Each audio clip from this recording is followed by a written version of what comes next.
Hi there, beautiful people. This is Sarah, and welcome to my first vlog. চলো তোমাদের সাথে আমার কক্সবাজার ট্যুরটা শেয়ার করি। সেখানে কি কি করলাম সবই দেখতে পারবে এই ভিডিওতে। So let's get started. 3 October 2025 আমার হাজব্যান্ড প্ল্যান করেন তিনি আমাকে সারপ্রাইজ দিবেন এবং কোথাও ঘুরতে নিয়ে যাবেন। যে ভাবনা সেই কাজ। তিনি দুপুর 3টা বাজে আমাকে একটা কাগজ ধরিয়ে দেন হাতে এবং আমি সেখানে দেখতে পাই যে কোথাও আমরা যাচ্ছি ট্রেনে করে এবং তাকে আমি জিজ্ঞেস করি কোথায় যাচ্ছি। তিনি বলেন কক্সবাজার। এটা শুনে আমি এত খুশি হই, আমার খুশি আর দেখে কে? আপনারাই দেখেন। আমি আমার জীবনের প্রথম ঢাকার বাইরে যাচ্ছি। আমার বিশ্বাস হচ্ছে না। জাস্ট একটু অসুস্থ, আর যদি একটু পুরোপুরি সুস্থ থাকতাম আমি জানি না আমি কী করতাম। এখন পুরো সময়টা আমি একটু সুস্থ থাকলেই হয়। আমার অনেক বেশি এক্সাইটেড লাগতেছে, কারণ আমি আমার এত দিনের জীবনে আজকে প্রথম আমি ঢাকার বাইরে যাব। আমার অনেক মজা লাগতেছে। আর না, আমার ক্যামেরাটা এরকম ঘোলা কেন? করতেছি কেমন দেখা যায়?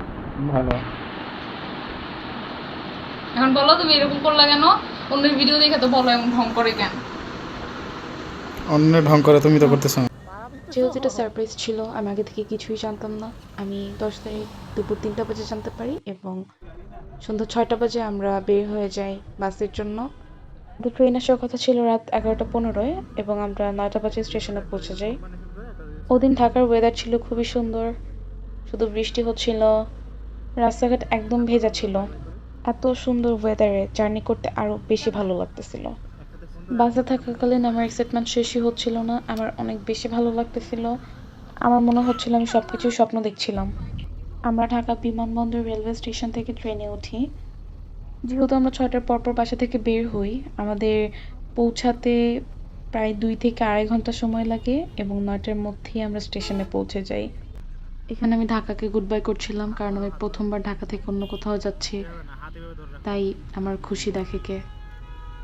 এরপর আমি স্টেশনে পৌঁছে যাই, আর প্রথমবার স্টেশন দেখার অভিজ্ঞতা সুন্দর ছিল।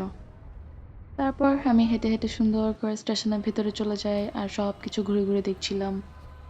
ভালোই লাগতেছিল আমার কাছে। আমাদের ট্রেন আসার কথা ছিল 11টা 15-এ, কিন্তু ট্রেন লেট করে এবং ঠিকঠাক 12টার সময় এসে হাজির হয় আমাকে উইশ করার জন্য। পুরো জার্নিটাই ভালো ছিল, কিন্তু ট্রেনের জন্য ওয়েট করতে আমার একদমই ভালো লাগছিল না। এই সময়টা ছিল খুবই বোরিং। এত দীর্ঘ একটা অপেক্ষার পর অবশেষে ট্রেন এসে পৌঁছায়। তখন খুবই ভালো লাগছিল যে অ্যাট লাস্ট ট্রেন আসছে। ট্রেনে উঠা নিয়ে আবার আমাদের অনেক প্যারা খাইতে হয়, কারণ আমাদের বগিটা শুরুতে ছিল না শেষে ছিল, ওইটা নিয়ে আমরা অনেক কনফিউজড ছিলাম। তো আমরা একদম শুরুতে চলে যাই, পরে জানতে পারি আমাদের বগিটা একদম শেষে। তারপর আর কি আমাদের দৌড়ে দৌড়ে ফিল্মের হিরো হিরোইনের মতো করে যে বগিতে উঠা লাগে। আমি আসলে ট্রেনে উঠতে চাইতাম না, কারণ আমার কাছে মনে হইতো ট্রেন খুবই নোংরা একটা জিনিস। ট্রেন, কারণ আমি যতগুলো ট্রেনই দেখছি সবগুলোই দেখতাম কেমন জানি নোংরা নোংরা থাকতো, কিন্তু এটাতে দেখি এত সুন্দর। এটাতে উঠে আমার দৃষ্টিভঙ্গি পাল্টে গেছে। এখন থেকে আমি যেখানে যাবো ইনশাল্লাহ ট্রেনেই যাব। ও, আসল কথা বলতেই ভুলে গেছি। ইট ওয়াজ মাই বার্থডে অন 11 অক্টোবর। সেজন্য আমার হাজব্যান্ড ভাবেন তার বিবাহিত জীবনে তার ওয়াইফের প্রথম জন্মদিন তিনি কোনোভাবে ঢাকাতে কাটাবেন না। সেজন্য মূলত তিনি আমাকে নিয়ে যান কক্সবাজার। আপনাদের সাথে আমার হাজব্যান্ডের একটা গুণ শেয়ার করি। তিনি আমাকে যেসব জিনিস বলার প্রয়োজন নাই সেগুলো আমাকে শেয়ার করেন, আর যেগুলো বলা উচিত উনি আমাকে ওগুলো শেয়ার করেন না। ফর এক্সাম্পল, যখন তার মনে হয় যে তিনি আমাকে কোনো সারপ্রাইজ দিবেন বা কোনো সারপ্রাইজ যখন আমার জন্য প্ল্যান করেন, তিনি ওটা আমাকে ডেফিনেটলি বলবেন যে সারা তোমার জন্য একটা সারপ্রাইজ আছে, বাট সারপ্রাইজটা কি সেটা আর বলেন না। তখন বলেন কোন মেয়েটার মাথা গরম না হবে? আপনাদেরকে যদি এরকম করে বলতো যে তোমার জন্য একটা সারপ্রাইজ আছে, তারপর জিজ্ঞেস করার পর বলতো না না বলা যাবে না, তখন কি আপনাদের রাগ হইতো না? যখন এরকম করে হেসে হেসে বলে বলা যাবে না, তখন মনে হয় একটা ঘুষা মেরে দাঁতগুলো ফেলে দিই। যাই হোক, তো আমার হাজব্যান্ড সবসময় কাজটা করে। সে আমাকে এই পর্যন্ত যতগুলো সারপ্রাইজ দিছে সবগুলো সে আমাকে বলে বলে দিছে। প্রত্যেকবারই সে উল্লেখ করছে যে সারা তোমাকে একটা সারপ্রাইজ দিব। তো তার থেকে কোনো লুকানো সারপ্রাইজ আমি কোনোদিন পাইনি। মানে হঠাৎ করে দেখলাম ও আচ্ছা এটা একটা সারপ্রাইজ, এরকম কখনোই হয়নি। আমার হাজব্যান্ড যেহেতু আমাকে এমন করে বলতো তোমাকে একটা সারপ্রাইজ দিব, সারপ্রাইজ আছে আমি বলতেই পারতেছি না, সে বলতো আমার কথাটা গলা অবধি চলে আসছে, আমি আর আটকাইতেই পারতেছি না, বলেই দিব, বলতেই হবে আমার, কবে যে ওই দিন আসবে, খালি আমার হাজব্যান্ডের এক কথা। যাই হোক, তো তখন আমি এটা বুঝতে পারছিলাম যে সে আমাকে ঘুরতে নিয়ে যাবে কোথাও একটা, কিন্তু সে যে আমাকে কক্সবাজার নিয়ে যাচ্ছে এটা আমি একদমই গেস করতে পারি নাই, এটা বুঝিই নাই আমি। তো একটা ফানি ঘটনা বলি। আমার বার্থডে যেহেতু 11 তারিখে, তো আমি আশা করছিলাম সবাই আমাকে 11 তারিখে উইশ করবে, কিন্তু আমার বাবা এবং মা আমাকে 10 তারিখ রাত 12টার সময় উইশ করে। এটা দেখার পর আই গট রিয়েলি কনফিউজড। আমার ব্রেন 1 মিনিটের জন্য পজ হয়ে যায়, আমি কিছু বুঝতে পারছিলাম না যে কি হইলো। তারপর আস্তে আস্তে আমি বিষয়গুলো বুঝি। আমি প্রথমে ভাবি যে আমার হাজব্যান্ড আমাকে ঘুরতে নিয়ে যাবে, এই জন্য কি আমাকে আগে উইশ করে ফেললো। পরে আমি আবার আব্বুকে মেসেজ দিই যে আব্বু আমি তো 11 তারিখে হয়েছিলাম। তখন আব্বু আমাকে আবার বলে আজকে 11 তারিখ না। আমি বলি না। পরে এটা নিয়ে অনেক মজা হয়, আব্বু তো বলে আল্লাহ কি করে ফেললাম, এটা মিস্টেক হয়ে গেল। আম্মুকে এই সেম মেসেজ দিই, পরে আম্মু বলে আজকে 11 তারিখ না। আমি বলি না। পরে বলে আল্লাহ আমার ফোনে যে 11 তারিখ হয়ে আছে, মানে কি একটা অবস্থা যে হইছে মেসেজগুলো দেখে, আর এত হাসি পায় দেখলেই। আমি প্রথমবার ট্রেনে ওঠার কারণে আমি অনেক বেশি এক্সাইটেড ছিলাম, আর এই এক্সাইটমেন্টের কারণে আমার সারা রাত ঘুম হয় নাই বা একটু আনকমফোর্টেবল ছিলাম সেজন্য। ভোরের দিকে তারপর আমার একটু একটু ঘুম পাচ্ছিল, টায়ার্ড লাগছিল। আমি এর আগে কখনো এত সুন্দর প্রাকৃতিক পরিবেশ দেখি নাই, এটাই প্রথম। দুই পাশে এরকম সুন্দর পাহাড় ছিল আর গাছপালা ছিল, এত সুন্দর লাগতেছিল এই জায়গাটা। আমি যখন হঠাৎ করে আমার চোখ খুলে যখন বাইরে দেখি, আমার মনটাই ভালো হয়ে গেছে। ওদিন আমার প্রচুর পেটে ব্যথা করছিল, কারণ সারা রাত ওইভাবে কিছু খাওয়া হয় নাই। নুডলস খেয়েছিলাম, বাসা থেকে আম্মু বানিয়ে দিছে। তো এগুলো খেয়ে আমার প্রচুর গ্যাস্ট্রিকের ব্যথা হচ্ছিল, অ্যান্ড এই জন্য আমার মুডটা অনেক খারাপ ছিল যে আজকে হয়তো সারাদিন আমার ব্যথা করবে, আমি একটু এনজয় করতে পারবো না। কিন্তু এটা দেখার পর আমার মন অনেক ভালো হয়ে গেছে। এই এলাকায় যে বাচ্চাগুলো বড় হয় তাদের কাছে এটা খুবই স্বাভাবিক। এই পরিবেশটাও তাদের কাছে অনেক নর্মাল, কারণ তারা ছোট থেকে দেখতেছে। আমি যাওয়ার সময় অনেক বাচ্চাদেরকে দেখলাম যারা রাস্তার পাশ দিয়ে দাঁড়ায় আছে, ট্রেন যাচ্ছে কিন্তু ওদের কোনো রিয়াকশন নাই। কিন্তু আমি এত বড় হওয়ার পরও যখন কোনো রাস্তায় ট্রেন যেতে দেখি, আমি হাঁ করে তাকায় থাকি।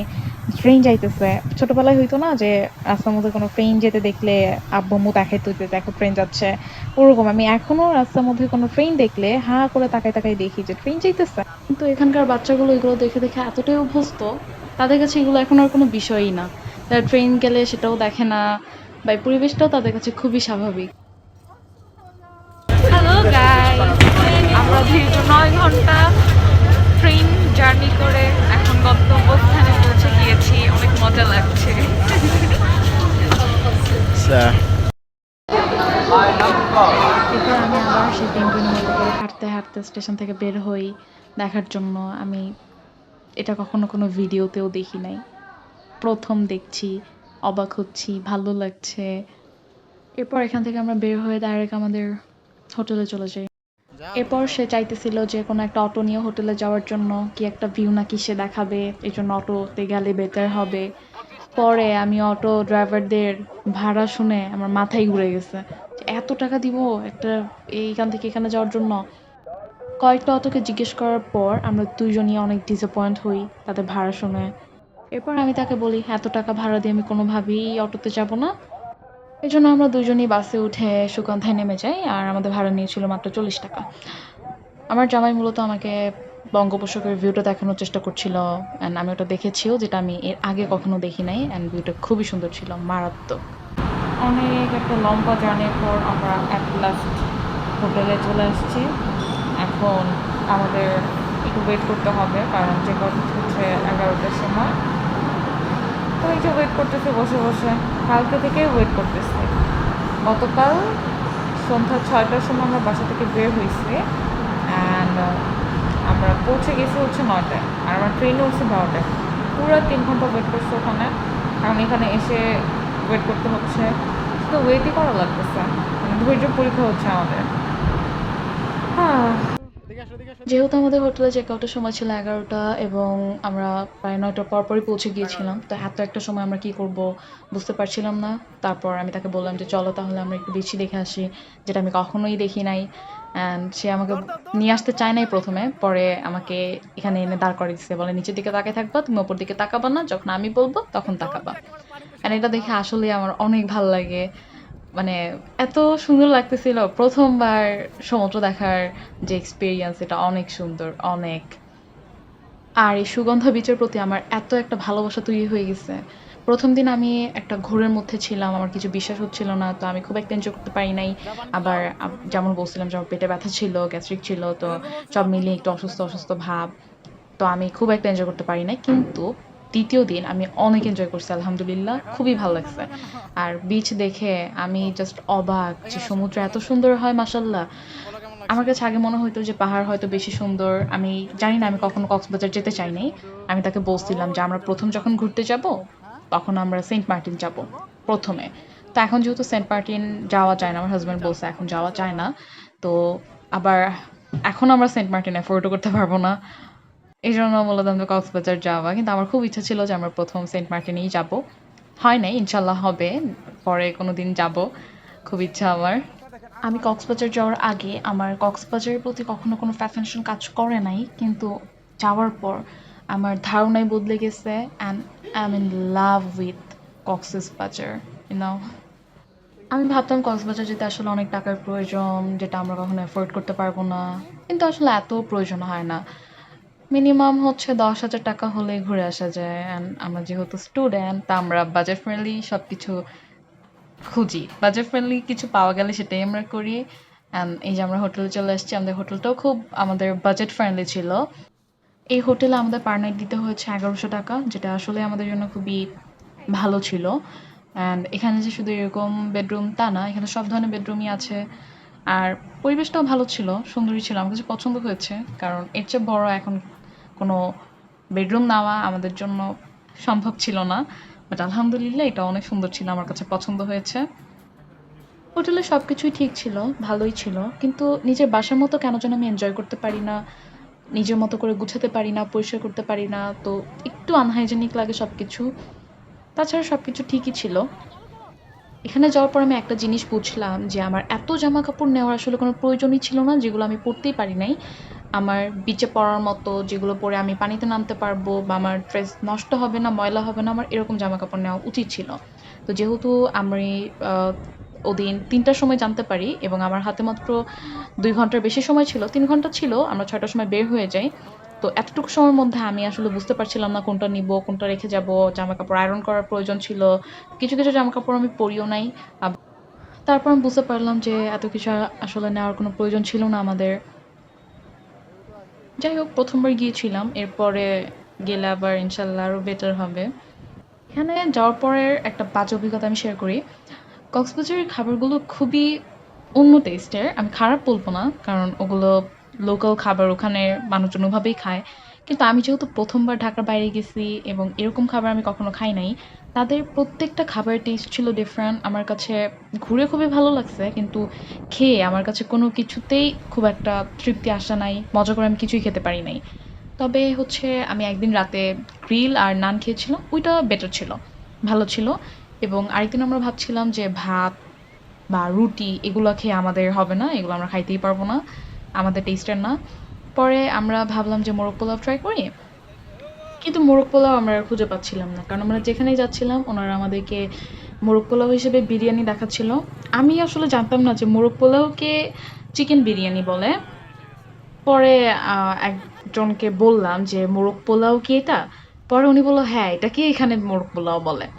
পরে ওইটা আমরা খেয়েছিলাম, ভালো ছিল, তবে ঢাকার মতো ছিল না। তো আমাদের ঘোরাঘুরি একটা খারাপ দিক, আমরা ঘুরে অনেক মজা করেছি, কিন্তু খেয়ে কোথাও শান্তি পাই নাই। সবগুলো খাবারই আমাদের জন্য ছিল না, শুধু আমার কাছে গ্রিলটা ভালো লেগেছে, আর কিছুই তেমন একটা পছন্দ হয়নি। এই জন্য আমরা আর নতুন কোনো খাবার ট্রাইও করি নাই যে কেমন হবে, যদি ভালো না লাগে টাকাগুলো নষ্ট হবে। এবার আমি ভাবছি যে এরপরে যদি আবার কখনো কক্সবাজার যাই, আমি শুধু রুটি খাবো আর কলা খাবো, ডাইজেশনের জন্য ভালো, সব কিছুর জন্যই ভালো হবে। যাই হোক, আমি সম্ভবত যখন একদম ছোট ছিলাম তখন আমি পুকুরে নামতাম, নানুর বাসায় যে পুকুরে গোসল করতাম। তারপর বড় হওয়ার পর আমার আর কখনো পানিতে নামা হয় নাই। আমি অনেক ভয়ও পাই পানিতে, আমার প্রচুর ভয় কাজ করে পানিতে, কেন জানো, পানিতে হাত দিতেও ভয় লাগে, মনে হয় কোনো মনস্টার আছে নিচে, কিছু একটা আছে, এরকম লাগে, কেন জানি না আমি। তো এইখানে যে প্রথম দিন আমি একটু ভয় পাচ্ছিলাম, যখন আমার ভয়টা একটু কেটে গেছে, কারণ বিচে তো অনেক মানুষ থাকে, এখন এত মানুষের মধ্যে আমার আর ভয় পাওয়ার সুযোগ নেই। পর একটা টিউব নিয়ে যে কি যে আমি পানিতে কি যে করছি, আবার লবণ পানি আমার কান দিয়ে, নাক দিয়ে, মুখ দিয়ে, চোখ দিয়ে পর্যন্ত গেছে। অ্যান্ড ওখানে পুরা সময় আমার চোখ লাল ছিল। কি যে একটা অবস্থা হয়েছিল এই পানিটা নিজে, কারণ আমার অভ্যাস ছিল না পানিতে নামার। আমি বড় কোনো ঢেউ আসলে আমি উল্টায় যাই। আর এমন ভয় লাগতো তখন যে আমি মনে হয় বাঁচবই না, মারাই যাবো এখন। এরকম এক্সপিরিয়েন্স হয়েছে আমার। কিন্তু আমি অনেক মজা করছি আসলে। আমার কাছে অনেক ভালো লাগছে। কিন্তু ১ম দিন আমার মুডটা একটু খারাপ থাকে, আমি খুব একটা এনজয় করি না। ২য় দিন সবচেয়ে বেশি এনজয় করেছিলাম। এখানে আমি বসে, বসে ঘরবাড়ি বানাচ্ছিলাম কাদামাটি দিয়ে। মমতাজের মতো কোনো তাজমহল আমার নেই, কারণ শাহজাহান আমার বাবা। তাই নিজের জন্য নিজেই তাজমহল বানাচ্ছি এখানে বসে, বসে। কিন্তু তাজমহলটা কোনোভাবে আমার মন মতো হচ্ছিল না, কারণ আমি ইঞ্জিনিয়ারিং নিয়ে পড়ি নাই। মানে আমরা ট্রাইপড রেখে ভেজা কাকের মতো দৌড়াচ্ছি সমুদ্রের বালির মধ্যে। দৌড়ে আমার মন ভরে না, আমি সারাদিনই দৌড়েছি। Okay, that's it for today. Like and subscribe.